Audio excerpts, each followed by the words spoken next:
प्रति थर भली चलित वर्ष पुणी थरे कोणार्क स्थित माँ भगवती मंदिर ठारे आयोजित होइछि रज महोत्सव। सामाजिक अनुष्ठान अर्कश्री पक्षरु एही महोत्सव पालन हेउथबा बेले चलित वर्ष एही महोत्सव 26 वर्ष रे पाद थापिछि। आज पहली रजरे एही उत्सव आरंभ होइथिबा बेले एहा आगामी 2 दिन धरि जारी रहिबो। एही उत्सव रे मुख्य आकर्षण साजिछि रज दोली।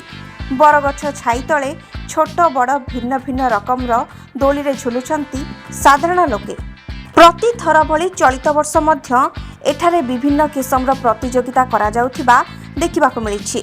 तेबे एही उत्सव को नै साधारण जनताଙ୍କ ମଧ୍ୟରେ खुशीर लहरी खेली जाइथिबा बेले रज महोत्सवर प्रथम संध्या रे मुख्य अतिथि भावे जोग दैथिले काकटपुर विधायक श्रीयुक्त तुषारकांति बेहेरा।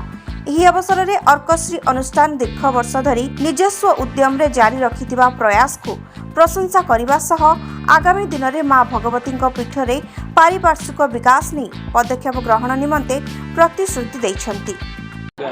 सर्वप्रथम कृषिभित्तिक गणपर्व ओडिशार जो रज उत्सव से अवसर में समस्त काकटपुरवासी कोणार्कवासी समस्त को मोर बहुत बहुत शुभेच्छा अभिनंदन जनाऊँगी।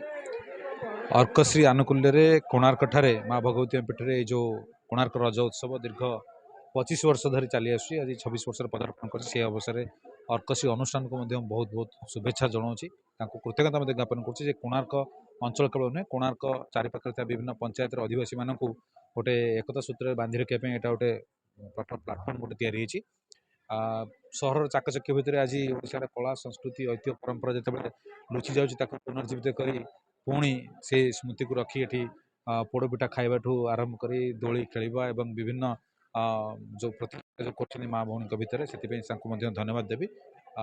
आज आलोचना आम कलु विभिन्न जो माने जनप्रतिनिधि आरंभ करी कोणार्क एनएसी अध्यक्ष एवं एठी जो माने बुद्धिजीवी तांकर जो डिमांड थिला जे ए अंचल रे जो माने आसुंदी विभिन्न समय भोजीभात करने हो अन्य कार्यक्रम टाइम हो केवल रज नुहे विभिन्न समय वर्ष माँ भगवती पीठ विभिन्न कार्यक्रम हुए तेणु से ही परिप्रेक्षी में गोटे कम्युनिटी टॉयलेट ये करने सिद्धांत नियाई आउ जो स्टेज टी अधा होती विगत दिन में एमएलए संपूर्ण आगामी दिन में केवल रज अन्य समय सांस्कृतिक कार्यक्रम सुरखुर हो पार से समस्त सुविधा सुযোগ कर। अन्यपटे एही कार्यक्रम आज ठारू आरंभ होई आगामी 2 दिन धरी चलिबाकु थिबा बेले चलित वर्ष एहा 26 वर्ष रे पाद थापिथिबा कहिसंती अर्कश्रीर संपादक उमेश स्वाई। एथिसह अनुष्ठान दीर्घ वर्षर यात्रा संपर्क में मध्य आलोकपात करिसंती। 2000 मसीह रे उत्सव आरंभ करा जायथिला 25 वर्ष हला एटा 26तम रज उत्सव। कोणार्क रज उत्सव प्रथमे आरंभ करा जायछि ओडिसा रे अन्य कोटी सांगठनिक भाव में तेले रज हो नथिला सेतेबेले आम एठी रज उत्सव पालन करूँ।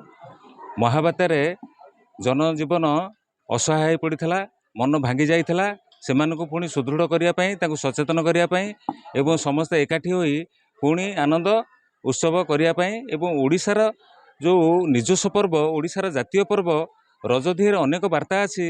एटा कृषि पर्व एटा महिला सशक्तिकरण पर्व एटा कला संस्कृति परंपरार पर्व एटा गोटे आनंदर पर्व। यही पर्व भितर अनेक तथ्य लुचि रही तेणु या प्रचार प्रसार कले केवल आनंद उत्सव नुह एथिरे बसुमती पूजा ठारू आरंभ करी परिवेश सुरक्षा ठारू आरंभ करी मौज मजल ठू आरंभ करी केते कण अछि। रज गोटे एमिति पर्व रजरे मुढ़ी गंडे नहीं भाई जदि भौणी घर को न जावा भौणी अभिमान करे आम घरे कहीं नाहांती तेणु यही पर्व जिते हजि जाउथला ता उज्जीवित होइछि सारा ओडिशा बाहर जोठी ओडिया अछंती आज रज उत्सव पालन होउछि ये होउछि आनंदर कथा। तेणु आमर उद्देश्य सफल होइछि किंतु 25 वर्ष रे जेतिकी उन्नति हवा कथा ये पीठर किछि उन्नति होइछि किंतु आउरी उन्नति हवा दरकार। रज पई समस्त सहयोगर आवश्यकता अछि। सरकारी प्रोत्साहनर अभाव सरकारी प्रोत्साहन मिलिले यह आउरी बन्याड़ भाव में पालन करा जिवो।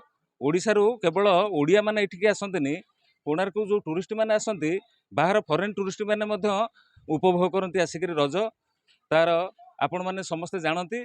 आउ जो रज को आज सारा पृथ्वी विभिन्न मीडिया बाहर जो इंटरनेशनल मीडिया माने मध्य ए रज को प्रचार करुछंती कारण एठी किसी कथा हुलहुली जो कांदणा जो परंपरा ये परंपरा सबुठी उज्जीवित है नाही ताकू प्रचार प्रसार करने मीडिया माने मध्य बहुत उतरे तांकर हाथ अच्छी सहयोग अच्छी आगामी दिन यही सहयोग रहिले सरकारी प्रोत्साहन मिले एवं अंचलर समस्त भाई भौणी मानकर जदि सहयोग मिलिबो ताहले यह उज्जीवित हो रहिबो आस्ते आस्ते आउरी मध्य उन्नति हबो आउरी बन्नाड भाव पालन करा जिवो।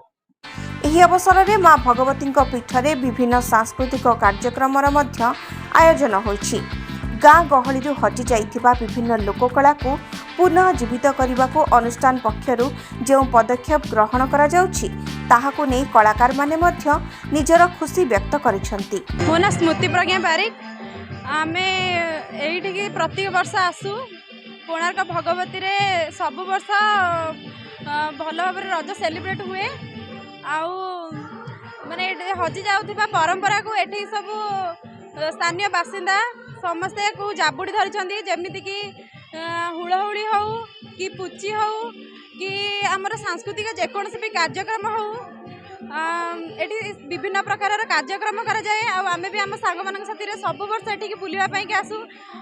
ଆପଣମାନଙ୍କୁ ବି ଅନୁରୋଧ ଆପଣମାନେ ନିଶ୍ଚିନ୍ତ ଆସିବେ।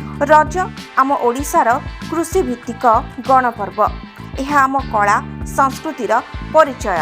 ତେବେ ରଜକୁ ନେଇ ରାଜ୍ୟବାସୀ ଗୋଟିଏ ବର୍ଷ ଅପେକ୍ଷା କରି ବସିଥିବା ବେଳେ ରଜର ଆଗମନ ନେଇ ଚାରିଆଡ଼େ ଖୁସିର ଲହରୀ ଖେଳି ଯାଇଛି। କୋଣାର୍କରୁ କାହ୍ନୁଚରଣ ପାତ୍ରଙ୍କ ସହ ବ୍ୟୁରୋ ରିପୋର୍ଟ କଭର ଓଡ଼ିଶା।